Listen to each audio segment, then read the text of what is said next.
Kohalike omavalitsuste lastekaitsetöö korralduses, mis puudutavad vanemate suhtluskorra vaidlusi, jälgib Sotsiaalkindlustusamet sel aastal kullipilguga, kuidas on omavalitsused abivajadust hinnanud, kuidas on abivajaduse erinevad valdkonnad omavahel seotud ning kuidas on hinnatud vanemlikke oskusi. Ausalt öeldes see on nii, et kui paar läheb lahku ja nad enam partneritena üksteist ei väärtusta, siis lapsevanematena tuleb neil edasi toimida ja vastutus laste kasvatamise arengu eest jääb lapsevanematele nii või teisiti, et seda lastekaitse niimoodi üle ei võta. Aga kuidas ja mis meetmetega lastekaitsja toetab perekonda ja mõnikord ei olegi vaja seda last nagu toetada, vaid on neid vanemaid vaja toetada, et nad tuleks oma lapse arendamisega parimal meetodil toime ja tagaks turvalisuse talle.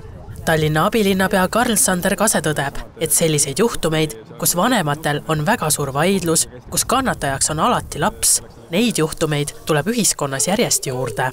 Ta toob välja, et kui vaadata laiemalt, näeme tihti ka nii-öelda rahvusvahelisi vaidlusi, kus üks vanem on ühest riigist ja teine teisest. Ja selle lastekaitse töötaja eesmärk ju ei ole seal olla kas vanemate või lapse vastu, vaid vastupidi, et ta peakski vaatama peret tervikuna. Pere on üks tervik, lapsel kõige parem on siis, kui tema vanemad suudavad isegi pärast lahkuminekut omavahel suhelda läbi saada.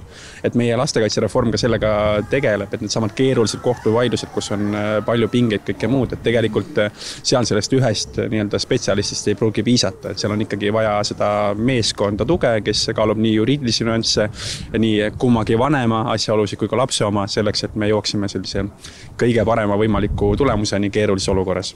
Sotsiaalkindlustusameti järelevalvetalituse juhi sõnul leidub olukordi, kus lahkumineku järel on vanematel keeruline ühiselt lapse kasvatamist jätkata, pea igas omavalitsuses. Erinevus on lihtsalt selles, et ühed juhtumid on rahulikumad, teised see-eest väga teravad. Aeg-ajalt tundub, et sellise lahku kasvamise järgselt kasutatakse last lausa selleks, et nagu teisele kätte maksta. Et ükskõik, mida see teine nagu teeks, ei sobi. Ja eriti hull on see, kus eraldi elav vanem näeb ette, kuidas lapsega toimida. Et kas sa peab minema rehabilitatsiooniteenusele, kas ta peab laulukooris või jalgpallis käima, kas ta peab suvelaagrisse saama. Aga selle elluviimine jääb teise vanema peale. Ja siis lastekaitse on see, kes seal vahepeal vigureerub, sest kõik ei ole elus alati võimalik. Nii ajaressurssi, raharessurssi kui kõigist muudest asjadest lähtuvalt valikuid tuleb teha, otsuseid tuleb teha. Ja seda ideaalis võiksid kaks vanemat koos teha, vastutus jääb neile. Tallinna linna üks markantsemaid lastekaitsejuhtumeid lähiajaloost on kindlasti ka üleriigiliselt üks tuntuim, kus kaks tuntud vanemat pidasid alaealise lapse üle hooldusvaidlust. Antud juhtumi toimikus tuvastas Sotsiaalkindlustusamet samuti rikkumisi.